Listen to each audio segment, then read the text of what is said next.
Hello అండి. అందరూ ఎలా ఉన్నారు? నేనైతే చాలా బాగున్నాను. Welcome to my channel Radharam diaries. పిల్లలు, పెద్దలు అందరూ ఇష్టంగా తినే వెజిటబుల్స్‌లో బెండకాయ ఒకటి.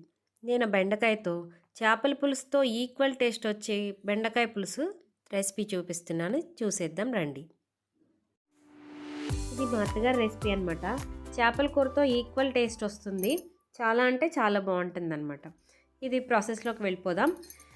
ఒక పావు కిలో బెండకాయలని ఇలా సన్నగా పొడుగ్గా ముక్కలు చేసుకుని పెట్టుకోవాలి. 2 మీడియం సైజు ఉల్లిపాయలు తీసుకుని ఒక మిక్సర్ జార్లో 1 స్పూను ధనియాలు జీలకర్ర పొడి, 1 స్పూన్ అల్లం వెల్లుల్లి పేస్ట్ వేసుకొని బరకగా గ్రైండ్ చేసుకోవాలి. నేను ఈ రెసిపీలో చింతపండు పులుసు వాడట్లేదండి, అందుకే చింతకాయల పులుసు ఒక చిన్న గ్లాస్ రసం తీసి పెట్టుకున్నాను. ఆ చింతకాయ రసాన్ని చింతపండుకు బదులుగా వాడతాను అనమాట.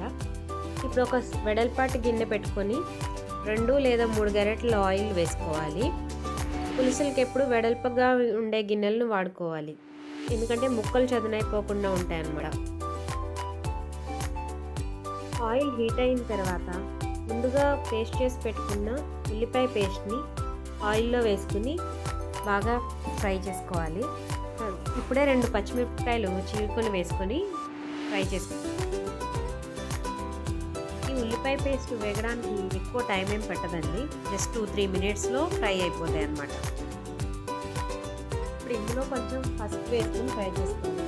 జనరల్గా మా అత్తగారు ఉప్పు వేసి వెంటనే పసుపు కూడా వేసేస్తారనమాట, ఎందుకంటే ఉప్పు వేసామని ఇండికేషన్ కోసం మర్చిపోకుండా మళ్ళీ ఇంకొకసారి వేయకుండా ఉండడానికి సాల్ట్ వేసిన వెంటనే పసుపు కూడా వేసేస్తారనమాట. కానీ ఇప్పుడు వీడియో హడావుల్లో ఉప్పు వేయడం మర్చిపోయి ఓన్లీ పసుపే వేశారు. తర్వాత బెండకాయ ముక్కలు యాడ్ చేసిన తర్వాత పసుపు యాడ్ చేసాము. ఇప్పుడు బాగానే ఫ్రై అయింది. ఇలా ఫ్రై అయితే సరిపోతుందండి. దీంట్లో ఇప్పుడు మనం ముందుగా కట్ చేసి పెట్టుకున్న బెండకాయ ముక్కల్ని వేసుకోవాలి. బెండకాయ ముక్కల్ని ఒక జస్ట్ హాఫ్ మినిట్ సాటే చేసుకుంటే సరిపోతుందండి. ఇలా ఫ్రై చేసుకున్న ఇమీడియట్గా 1 స్పూన్ సాల్ట్, అది మీ టేస్ట్కి తగ్గట్టు ఉప్పు, కారం వేసి ఒక పెద్ద గ్లాసు నీళ్ళు, అంటే ముక్కలు మునిగేలాగా వాటర్ పోసుకొని మూత పెట్టేయాలన్నమాట. ముక్కలు మరీ మెత్తబడకూడదు, కొంచెం క్రంచీగా ఉంటేనే పులుసులో టేస్టీగా ఉంటుందన్నమాట. ఈ టోటల్ ప్రిపరేషన్ టైం వచ్చేసి మనకి 15 to 20 మినిట్స్ లోపే అయిపోతుందండి. చాలా క్విక్గా అయిపోతుంది ఈ రెసిపీ అయితే. లంచ్ బాక్సుల్లోకి అది మనం ఈ రెసిపీని చాలా క్విక్గా చేసుకోవచ్చు. పులుసు స్పిల్ అవుతుందని కూడా ఉండదండి, ఎందుకంటే మనం చాలా దగ్గరికి చేసేస్తాం, ఇగురు కూరలాగా దగ్గరికి చేస్తాం కాబట్టి ఇది స్పిల్ అయ్యే ఛాన్సెస్ కూడా ఉండవు. ఉల్లిపాయ పేస్ట్ ఉండడం వల్ల పులుసు చిక్కగా ఉంటుందన్నమాట. అదే మనం ఉల్లిపాయ ముక్కలు వేసామనుకోండి, పులుసు ఇంత చిక్కగా రాదనమాట. లూజ్గా ముక్కలకు ముక్కలు, లిక్విడ్కి లిక్విడ్ సెపరేట్ అయిపోయి ఉంటుంది. సో ఉల్లిపాయ పేస్ట్ ఉండడం వల్ల అదొక మనకి బెనిఫిట్ అనమాట. ఈ బెండకాయల వల్ల పిల్లలకి, పెద్దలకి చాలా బెనిఫిట్స్ ఉంటాయండి. పిల్లలకైతే మ్యాథ్స్ చాలా బాగా వస్తాయి బెండకాయ తింటే అని చెప్తుంటారు. అది మరి నిజమేంతో అబద్ధమేంతో తెలియదు, కానీ వినడం అయితే చాలా ఫ్రీక్వెంట్గా వింటాం అనమాట, బెండకాయ తింటే లెక్కలు బాగా వస్తాయి అని చెప్పేసి. ఇంకా పెద్దవాళ్ళలో అయితే మోకాళ్ళ నొప్పులు వస్తుంటాయి కదా, గుజ్జు అరిగిపోయింది అంటారు కదా. సో దానికి ఈ బెండకాయ జిగురుగా ఉంటుంది కదా, దానివల్ల వాళ్ళకి మోకాళ్ళలో గుజ్జు పెరగడానికి యూజ్ అవుతుందని చెప్తుంటారనమాట.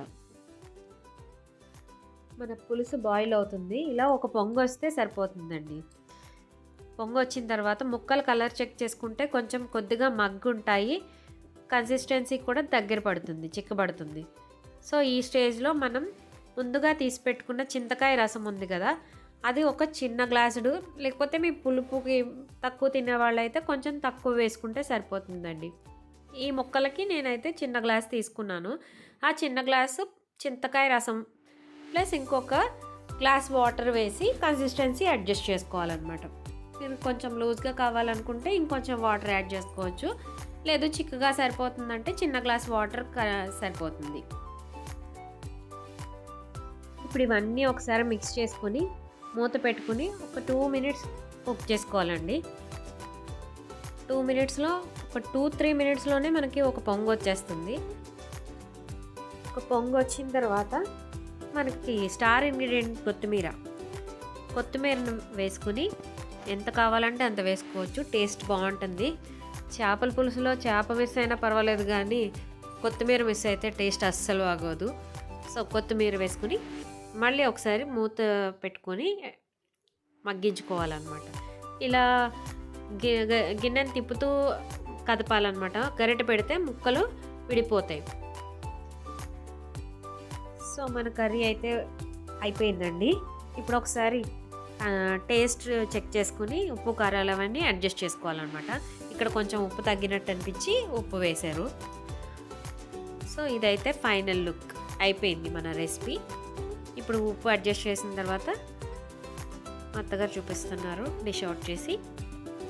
ఎంతో టేస్టీగా ఉండే చేపల పులుసుతో ఈక్వల్ టేస్ట్ వచ్చే బెండకాయ పులుసు రెడీ అయిపోయింది. ఈ కర్రీ రైస్లోకి చాలా అంటే చాలా బాగుంటుంది. రోటీస్లో అంత బాగుండదు, రైస్లోనే చాలా అంటే చాలా టేస్టీగా ఉంటుంది. చేపల పులుసు లాగే ఉంటుంది. సో ఇదండి మన బెండకాయ చింతకాయ పులుసు. మీకు ఈ రెసిపీ కనుక నచ్చినట్లయితే ఒక లైక్ చేయండి. మీ ఫ్రెండ్స్కి రిలేటివ్స్కి షేర్ చేయండి. Thank you for watching. మళ్ళీ మరొక మంచి రెసిపీతో కలుసుకుందాం. Thank you for watching.